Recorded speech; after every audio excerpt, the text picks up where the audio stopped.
I guess you could say that I am a self-compassion evangelist. I love spreading the good word about self-compassion. I've devoted the last 10 years of my research career to studying the mental health benefits of self-compassion, and more recently I've been working on developing interventions to help people learn to be more compassionate to themselves in their lives. And the reason I'm so passionate about self-compassion is because I've really seen its power in my own life. I first learned about self-compassion in 1997 when I was finishing up my PhD at UC Berkeley, and I was going through a really hard time. I had just gotten out of a very messy divorce, was feeling a lot of shame and self-judgment.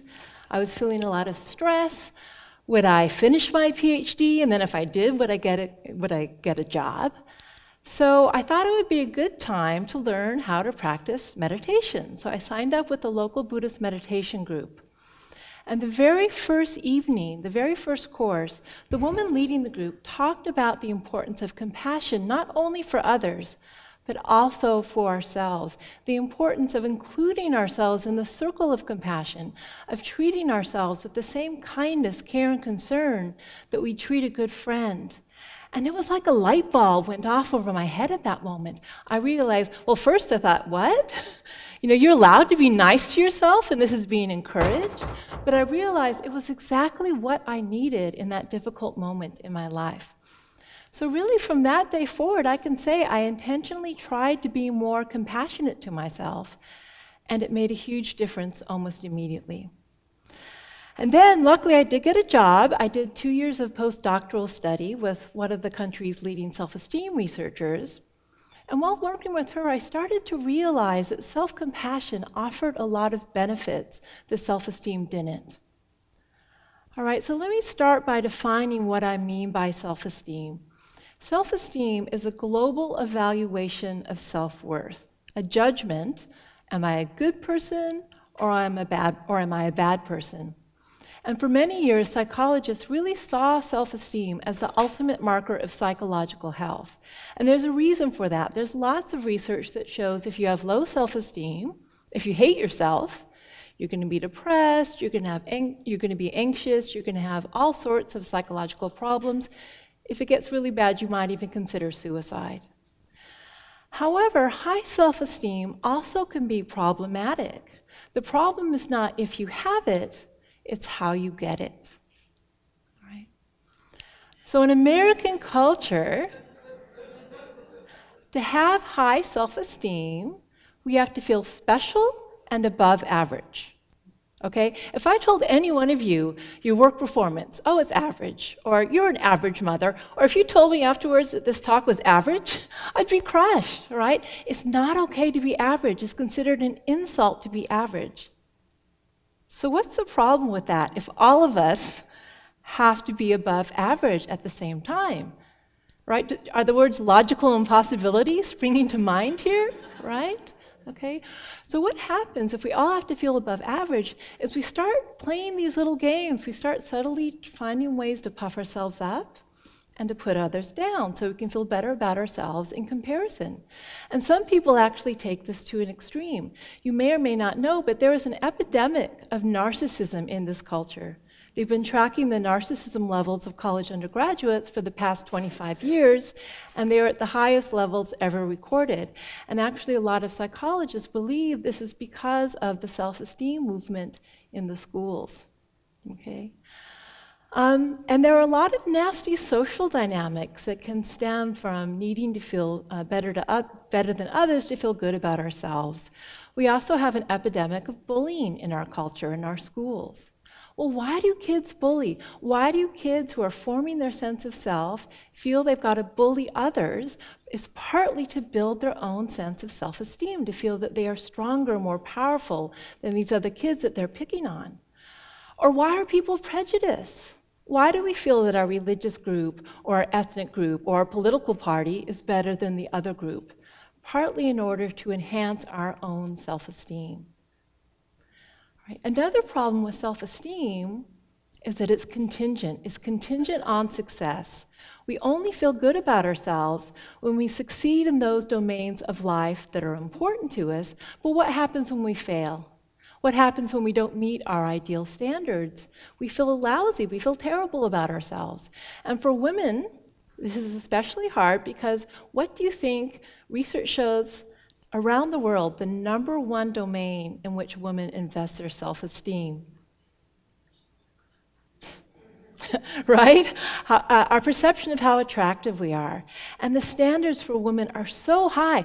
How can we feel above average in looks when we're looking at all these supermodels? Even the supermodels feel insecure compared to other supermodels, right? It's very interesting if you look at this developmentally. Around 3rd grade, boys and girls both think they're pretty attractive and they have fairly high levels of self-esteem. And then for boys, about the end of 6th grade, yeah, looking pretty good, feeling pretty good. End of high school, looking good, feeling good about myself. But for girls, after 3rd grade, their perception of how attractive they are, and therefore their self-esteem, starts to take a nosedive. Okay? Starts very young. So how do we get off this treadmill, this constant need to feel better than others so that we can feel good about ourselves? Well, that's where self-compassion comes in. Okay? Self-compassion is not a way of judging ourselves positively. Self-compassion is a way of relating to ourselves kindly, embracing ourselves as we are, flaws and all. Okay? I actually define self-compassion in my research as having 3 core components. The first, you might say, is the most obvious, and that is treating ourselves with kindness versus harsh self-judgment. Treating ourselves like we treat a good friend, with encouragement, understanding, empathy, patience, gentleness. But if you stop to check in with how we treat ourselves, especially on a bad day when things aren't going so well, we are often harsher and more cruel to ourselves in the language we use. We say things to ourselves we would never say to someone we cared about. We say things to ourselves that we probably even wouldn't say to someone we didn't like very much. Okay? We are often our own worst enemy. So with self-compassion, we reverse that pattern and start treating ourselves like we treat our good friends. The second component of self-compassion is common humanity. All right, where self-esteem asks, how am I different than others? Self-compassion says, well, how am I the same as others? And one of the ways we are the same as others, what does it mean to be human? To be human means to be imperfect. All of us, everyone in the entire globe, we are imperfect as people and our lives are imperfect. That is the shared human experience. Often what happens, though, irrationally, when we notice something about ourselves, we haven't reached our goal, or we're struggling in life, we feel as if something has gone wrong here. This is abnormal. This shouldn't be this way. I shouldn't be, failing to reach my goals. And it's that feeling of abnormality, of separation from others, that is so psychologically damaging. We make it so much worse by feeling we're isolated in our suffering and our imperfection, when in fact that's precisely what connects us to other people. And then the third component of self-compassion is mindfulness. Mindfulness means being with what is in the present moment. And we need to be able to turn toward, acknowledge, validate, and accept the fact that we are suffering in order to give ourselves compassion. Now, actually, oftentimes we aren't aware of our own suffering, especially when that suffering comes from our own harsh self-criticism. We get so lost in the role of self-critic, so identified with it, so identified with the part of ourselves with the back is straight saying, you are wrong, you should have done better, that we don't even notice the incredible pain we're causing ourselves. And if we don't notice what we're doing to ourselves with our harsh self-criticism, we can't give ourselves the compassion we need. So you might be asking, why do we do it? Self-criticism, we know it's painful, why do we do it? What we've actually found in research, there's a lot of reasons we're self-critical, but the #1 reason is that we believe we need our self-criticism to motivate ourselves. That if we are too kind to ourselves, we will be self-indulgent and lazy. Okay? So the question is it true? Is it true? Actually, the research shows just the opposite. Self-criticism undermines our motivation, and here's why. When we criticize ourselves, we are tapping into our body's threat defense system, the reptilian brain. Okay, this system evolved so that if there was a threat to our physical person, we would release adrenaline and cortisol and prepare for the fight or flight response. Now, the system evolved for threats to our actual bodily self, but in modern times, typically the threat is not to our actual selves, but to our self-concept. So when we think a thought about ourselves that we don't like, that's some imperfection, we feel threatened. And so we attack the problem, meaning we attack ourselves. And with self-criticism, it's a double whammy because we are both the attacker and the attacked. So self-criticism releases a lot of cortisol. If you are a constant self-critic, you will have constantly high levels of stress, and eventually the body, to protect itself, will shut itself down and become depressed in order to deal with all the stress. And as we know, depression is not exactly the best motivational mind state, all right? Luckily, we aren't just reptiles. We're also mammals. Okay?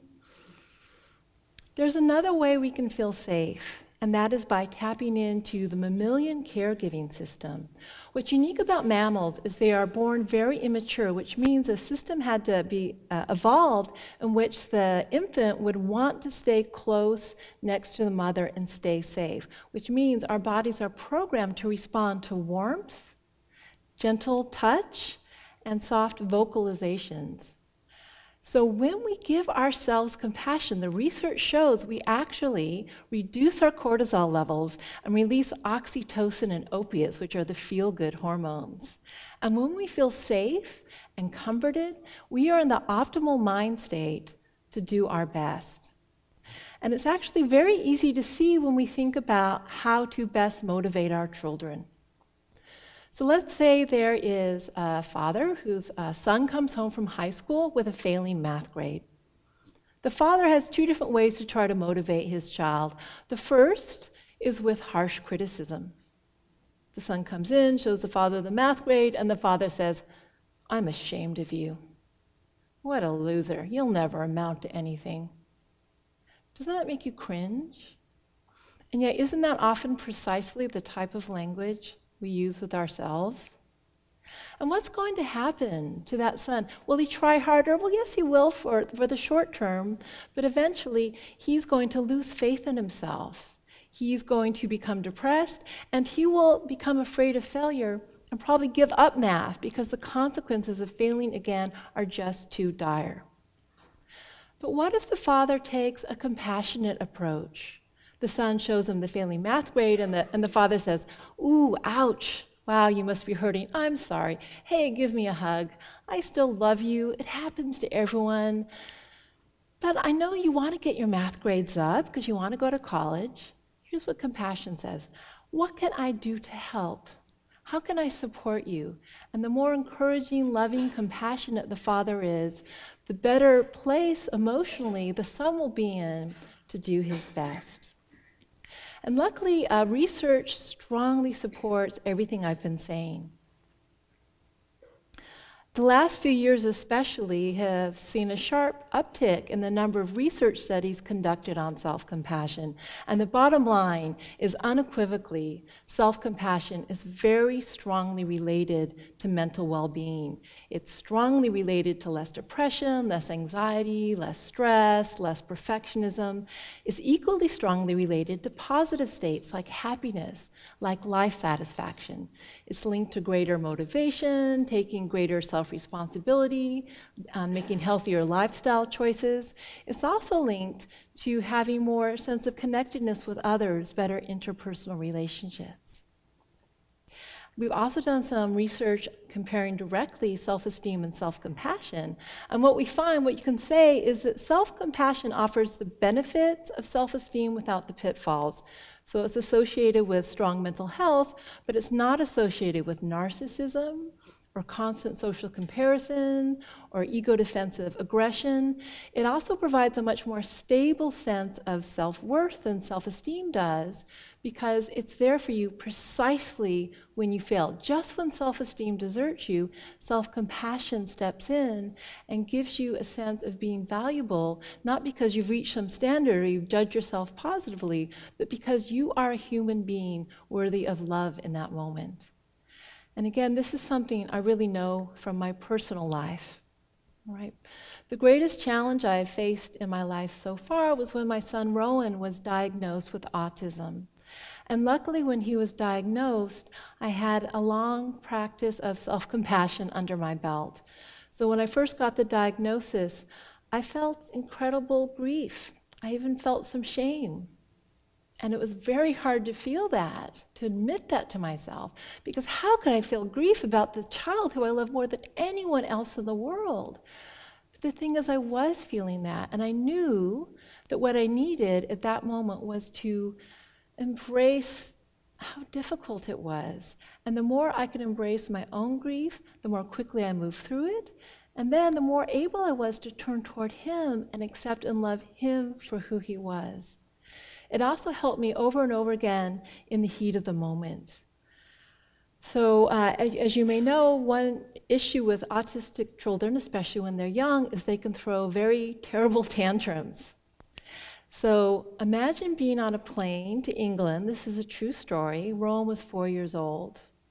I don't know what set him off, but he throws a doozy of a tantrum, right? Flailing, screaming.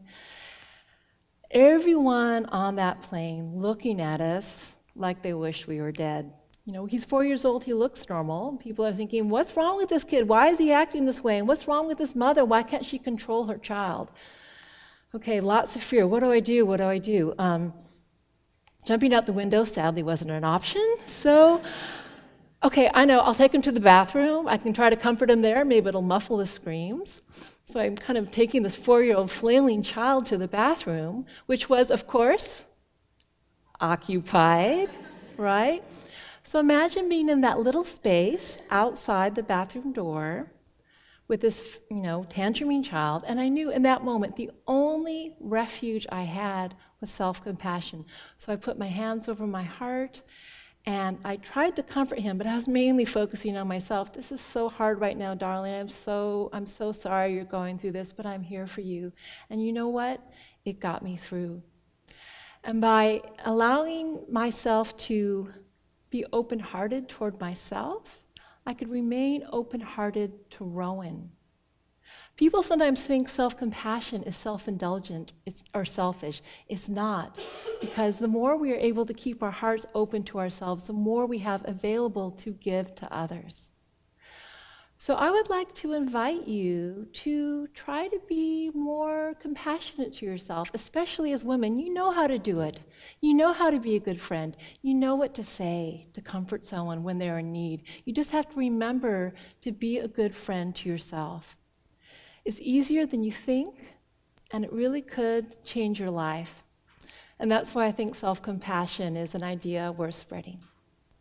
Thank you.